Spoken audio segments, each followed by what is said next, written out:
Hello students, आज topic है soil chapter में हमारा soil profile.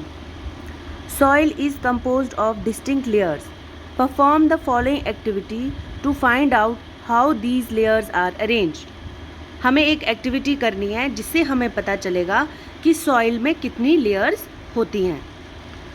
Take a little soil, break the clumps with your hand to powder it.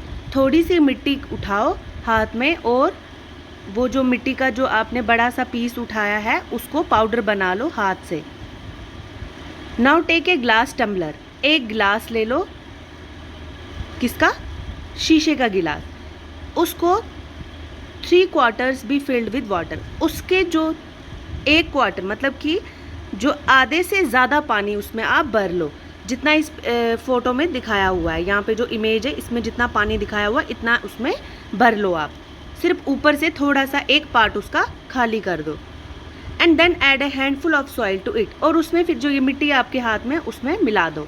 Now let it stand undisturb for some time. और इसको थोड़ी देर के लिए side में छोड़ दो और इसको हिलाना नहीं। Afterwards observe it and answer the following questions. बोला उसके बाद आप इस फिगर को देखो जो आपके यहाँ पे दी हुई है लेयर्स ऑफ सॉइल वाली, और फिर इसको समझो, आप इसको ऑब्जर्व करो। Do you see layers of particles of different size in the glass tumbler. क्या आपने देखा कि अलग अलग लेयर्स बन गई हैं।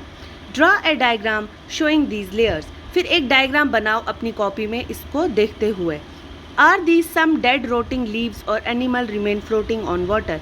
बोला आप देखोगे जो सूखे पत्ते हैं या अगर कोई जानवर की कोई मतलब इंसेक्ट है या फिर कोई चींटी है या फिर कोई कीड़ा है वो ऊपर आ जाएगा। पत्ता है कोई वो ऊपर आ जाएगा, वो ऊपर फ्लोट करेगा, यानी कि ये एक लेयर बन गई। The rotting dead matter in the soil is called humus. अब जो ये सड़ी हुई चीज़ें जो ऊपर की तरफ आ गई हैं इसको हम ह्यूमस कहते हैं। क्या कहते हैं? Humus. You probably know that the soil is formed by the breaking down of rocks by the action of wind, water and climate. आपको पता है कि सॉइल कैसे बनती है? सॉइल बनती है जब बड़े बड़े पत्थर टूटते हैं, टूट के फिर जब उन पर बारिश पड़ती है, हवा की वजह से उसके ऊपर दबाव पड़ता है, मौसम की वजह से उसमें एक चेंज आती है। जैसे जैसे वो चेंज आती है वो धीरे धीरे टूटने लगती है और फिर एक टाइम आता है वो मिट्टी के जैसी बन जाती है। The process is called weathering. इस प्रोसेस को हम वेदरिंग कहते हैं। वेदरिंग का मतलब है कि इसकी क्या हो गई है, मतलब धूल, मिट्टी, मौसम, आंधी, तूफान की वजह से इसके अंदर जो ये चेंज आ गई एक रॉक के अंदर, उसको बोलेंगे हम वेदरिंग हो गई इसकी।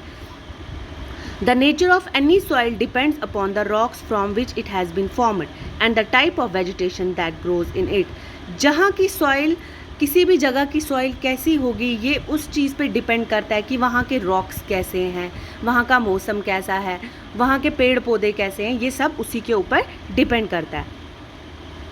तो अगर आप देखोगे इस तरीके की लेयर्स बनेंगी। देखो ह्यूमस ऊपर आ जाएगा, फिर पानी दिखेगा आपको, फिर थोड़ी सी चिकनी काली काली मिट्टी आपको दिखेगी, वो क्ले होगी, फिर नीचे आपको रेत दिखेगी, वो सैंड होगी, फिर उसके बाद ग्रेवल, अगर कोई पत्थर होगा या कोई और छोटा सा कंकर होगा वो नीचे बैठा होगा तो वो हो गई gravel. A vertical section through different layers of the soil is called the soil profile. इसी को ही हम सॉइल की प्रोफाइल बोलेंगे। Each layer differs in feel, colour, depth and chemical composition. बोला हर लेयर का अपना एक कंपोजिशन है, अपना एक टेक्सचर है, अपना एक कलर है और उसका केमिकल कंपोजिशन भी अलग है।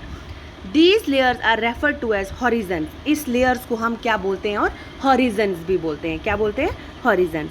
The soil profile reveals the surface and the sub surface qualities of the soil which directly affect plant growth. अब सॉइल प्रोफाइल पे ही डिपेंड करता है कि प्लांट की ग्रोथ कैसे होगी। जैसे जो क्ले सॉइल में प्लांट उगेगा वो ज़्यादा अच्छा होगा, जहाँ पे ह्यूमस ज़्यादा होगा वहाँ पे भी अच्छी प्लांटेशन होगी, जहाँ पे थोड़ी रेतीली ज़मीन होगी वहाँ पे इतनी अच्छी ग्रोथ नहीं होगी। कुछ ही प्लांट्स अच्छी तरह ग्रो कर पाएंगे जो रेतीली ज़मीन में अच्छे उग पाते हैं, बाकी नहीं उग पाएंगे। तो ये सारे डिफरेंस आ जाएंगे। We usually see the top surface of the soil, not the layers below. If we look at the sides of a recently dug ditch, We can see the inner layers of the soil too. Such a view enables us to observe the soil profile at that place. Soil profile can also be seen while digging a well or laying the foundation of a building. It can also be seen at the sides of a road, on a hill or at a steep river bank. The uppermost horizon is generally dark in color as it is rich in humus and minerals.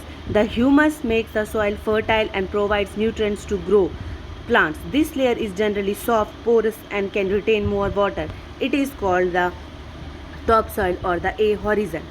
अब बोल रहे हैं कि जो layers of soil होती है वो आप कैसे देख सकते हो, अगर आपको प्रॉपरली देखना है तो अगर कहीं पे किसी ने मकान का काम लगाया है या कोई कुआं खुदवा रहा है या किसी ने कोई टैंक खोदा है ज़मीन में, तो आप देखोगे वो डीप जाते हैं, 5-5 फुट तक नीचे खोदते हैं उसको, तो आप देखोगे उसमें आपको सॉइल की अलग अलग लेयर्स दिखाई देंगी। तो वहाँ से आप अच्छी तरह जान सकते हो कि सॉइल की क्या क्या लेयर्स होती हैं, कि कौन कौन से कलर की होती है। बोला जो अपर मोस्ट हॉरिजन होता है वो सबसे ज़्यादा काले कलर का होता है और डार्क कलर होता है और ज़्यादातर ह्यूमस होता है। इसी में ज़्यादातर जो ह्यूमस मीन्स की मतलब जो फर्टाइल सॉइल होती है वो यही होती है प्लांट्स को उगाने के लिए, जिसमें सीड अच्छे से ग्रो कर पाता है, बीज अच्छे से ग्रो कर पाता है, वो यही सॉइल होती है। बोला कि और यही न्यूट्रिएंट्स प्रोवाइड करती है। क्यों? क्योंकि इस सॉइल की ज़्यादा इंपॉर्टेंस क्यों है? क्योंकि रूट्स में प्लांट्स की रूट्स में जो पानी है, मिनरल्स है, वो यही वाली जो सॉइल होती है यही वाली टॉप लेयर जो होती है पहुंचाती है उन तक। तो और ये वाटर को भी रिटेन कर सकती है। It is called the A horizon. इसको हम ए हॉरिजन कहते हैं।